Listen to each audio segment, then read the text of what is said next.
Hey mystics, it's Ananda, the Galactic Mystic, and this is your navigational astrology forecast for the Pisces full moon. We have a lot to talk about. Let's get started.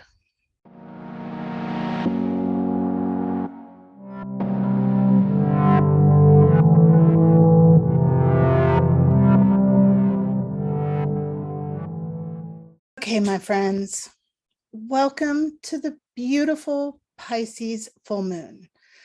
This lunation or this culmination is asking us to go deep within. And there's a reason for this. By the time we arrive at our next full moon on October 20th, we are going to have been through some things. We will be going through some things. And this point, I just want to direct your attention to this moment right now, where we are right now.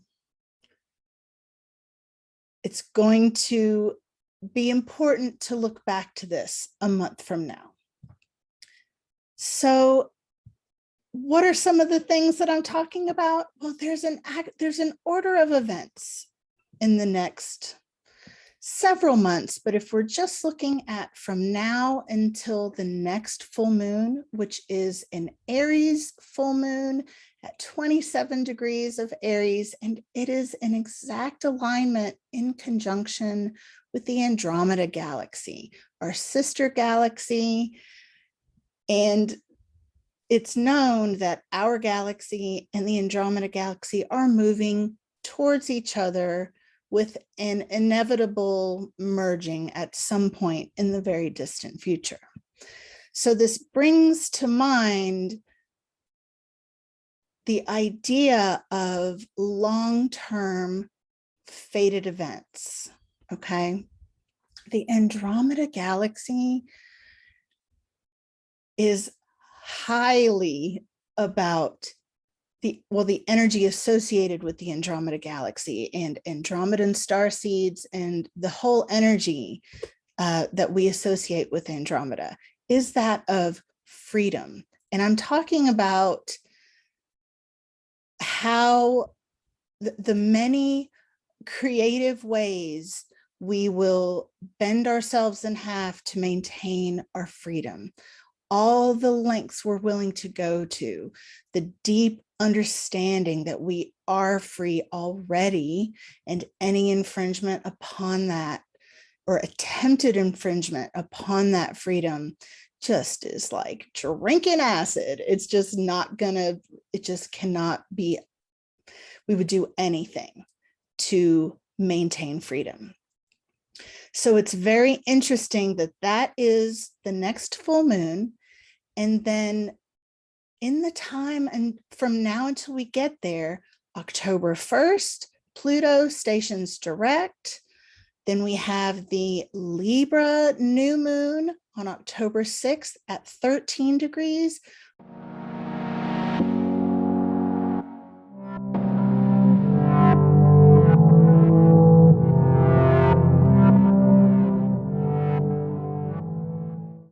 October 8th, Saturn stations direct. And then on October 9th, we have the Sun, Mercury, Mars, exact conjunction at 16 degrees of Libra. And we have this spike, a huge spike in the 7 and 14 vibrations on that same day. Now, you know, historically speaking, when we see these huge spikes in the harmonic vibrations, sometimes it indicates something that happens that day, but it's usually a window of time. For example, the spike that occurred around September 11th, I think it was actually, the spike was on the September 3rd or September 4th. And then of course we know the event didn't happen until September 11th. I'm not saying we have a September 11th event. I'm just talking about how these spikes relate to events.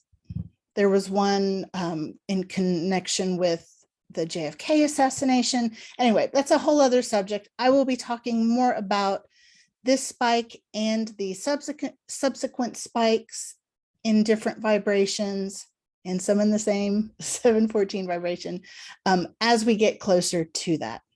But the 7 and 14 vibration this is an infinite wisdom type of energy.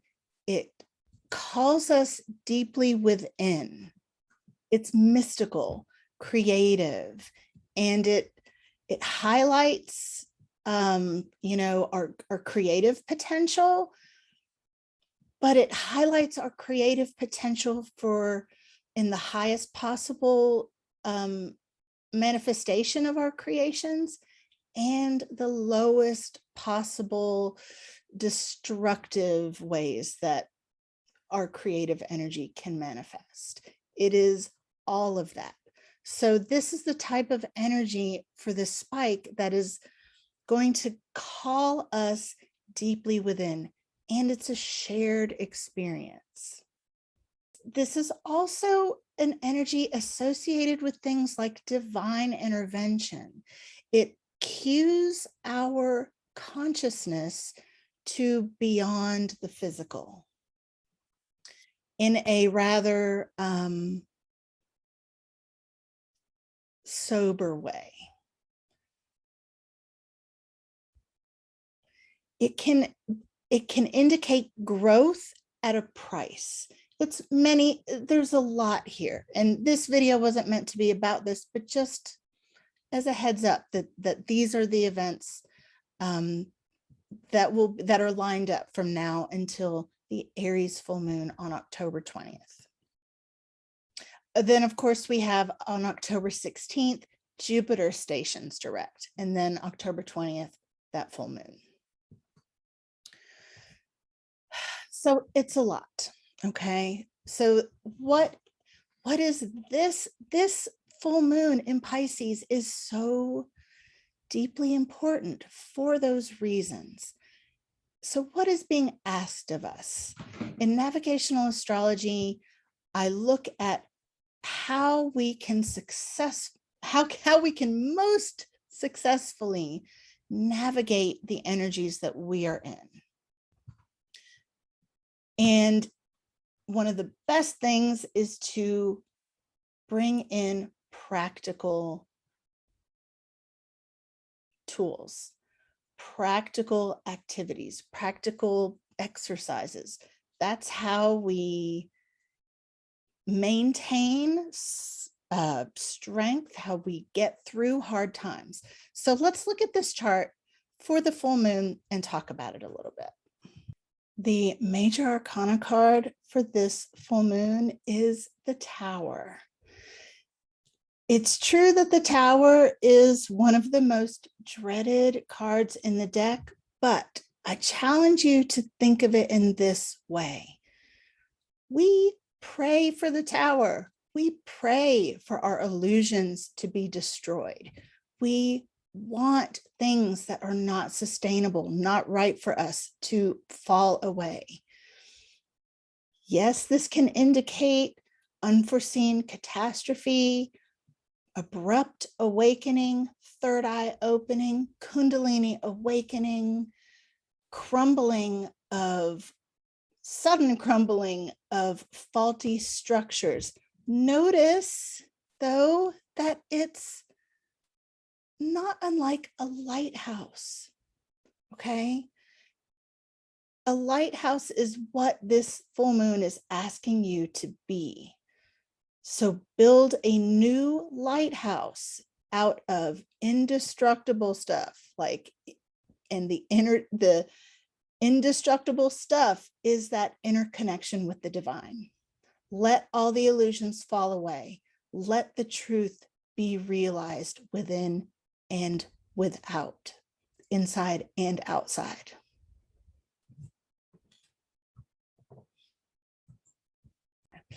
So here we have the Pisces moon in exact opposition to the Virgo sun. We have Neptune in a 7-degree conjunction. Also have the anti-vertex in a bit of a wide conjunction here, which brings in a little sprinkling of fate. We have Mars in conjunction with the sun and the vertex here as well. So this, what is this asking of us?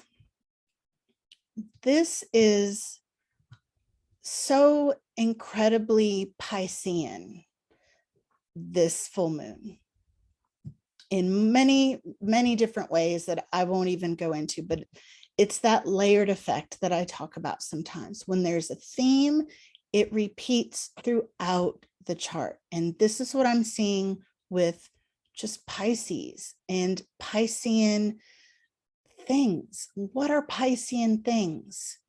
Solitude, dreams, fantasies, spirituality, creativity, compassion. This full moon is asking us very clearly to bring in some discipline to our spiritual practices. And it's very specific. We are being asked to develop habits now that can assist us in maintaining our sanity in the time to come. So what do we do with that information? We become disciplined in order to stay sane and to be of divine service. This Virgo Pisces axis is the psychic axis of service. This is really, really loud. These are the last degrees of Virgo and Pisces that we're looking at, which are the Piscean degrees. It is taking place in the 12th house the moment, that this full moon is exact. Neptune is in the house. This is big. This is a big ask. It's a very loud, clear ask from the universe to those who have ears to hear. In my mystical practice, there are 5 pillars that I employ in my just life, in my mystical existence. The first most important thing is to have a devotional practice. A devotional practice, many would call it prayer, but prayer can be a little too religious sounding for me and for some people. It doesn't have to be a prayer. The thing is to find out what your particular flavor and type of devotional practice is. So my definition of a devotional practice is an activity, words, something, a moment, several moments that I take and I turn my focus to the Great Spirit. I enter a state of gratitude. I step out of the paradigm. I step out of the narratives. I step out of the matrix and go within and connect with what is real. And I do this in a way that is open, receptive, and in an utter state of gratitude. That alone, doing that every day, I know it, you may not have come here for like assignments and homework, but I'm telling you, if you do this every day, you will find yourself in a place of more sanity. We have the fall equinox right around the corner. So come back and let's talk about that. Mercury's conjunct both fixed stars Spica and Arcturus. Arcturus is one of the most beautiful, beautiful fixed star energies. It is also one of the 15 Behenian stars believed by medieval astrologers to have a certain type of potent power. Kabbalists associate Arcturus with the tarot card, the Hermit, which is the Virgo tarot card. So this is Mercury nodding back to, yes, make that daily discipline. Tap into your inner wisdom. Arcturus brings an independent dedication. And that's not even talking about, the stellar mythology, the starseed energy. That's a whole other, moreness. There's so much more here. Spica, which is the alpha star in the constellation of Virgo. So this, again, these nods back to the goddess, the harvest. And so we'll talk more about this when we get to the equinox videos, but there's a deep calling to your inner underworld, your Persephone, your Proserpine.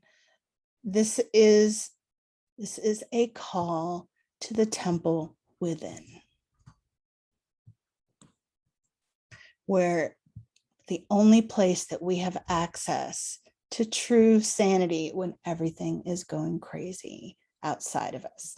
So can you commit to a daily devotional practice? Let me know in the comments below. What is your devotional practice? I want to know, do you have a favorite prayer, a favorite invocation? I've known a wide variety of types of people with many different spiritual practices.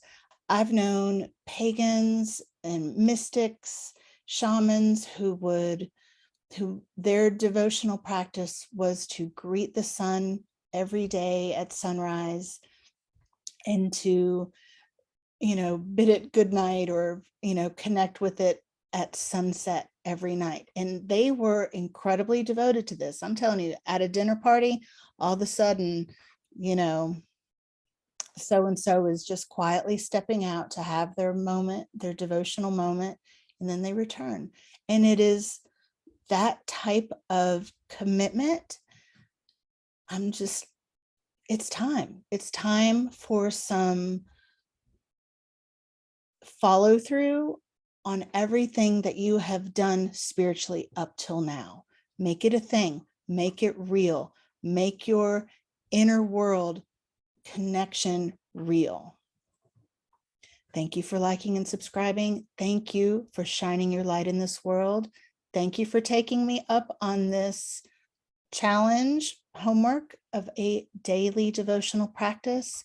It's one small step to change the world and your world. It's good stuff. Come back.